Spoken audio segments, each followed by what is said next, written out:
Neha, yes sir.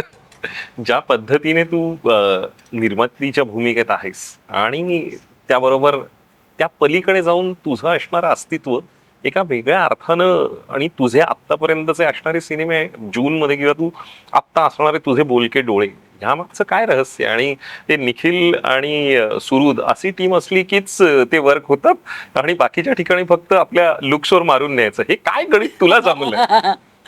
नाही, अगदी खरं सांगावं तर अनेक वर्षांपासून मी काम करतेय आणि एकाच पद्धतीचं काम करत असल्यामुळे मला वाटतं ज्या टाईपच्या स्टोरी टेलिंगमध्ये मला स्वतःला पाहायला आवडेल तसे ऑफर्स मला येत नव्हते किंवा मी consider I think in that case we both were in similar boats. कारण त्यांचंही हिंदीमध्येच एक प्रेझेन्स स्ट्रॉंग होता, हिंदीमध्ये माझाही प्रेझेन्स कॉमेडीमध्ये स्ट्रॉंग होता.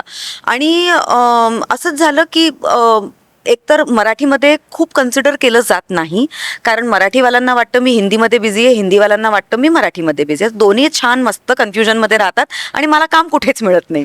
तर हे सत्य आहे.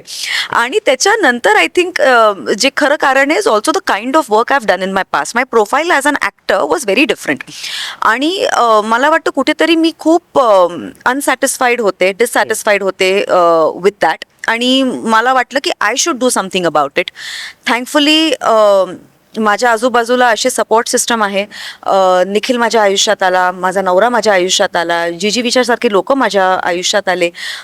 जे माझं जे विजन होतं त्याला त्यांनी मनापासून भरभरून सपोर्ट केलं आणि म्हणून जूनच्या माध्यमाने सुरुवात झाली त्या गोष्टीला. आणि आज तिघी बरोबर ते वन स्टेप अप गेलंय आणि आय जस्ट होप की ही जर्नी अजून बेटर विथ एव्हरी फिल्म होत जाणार.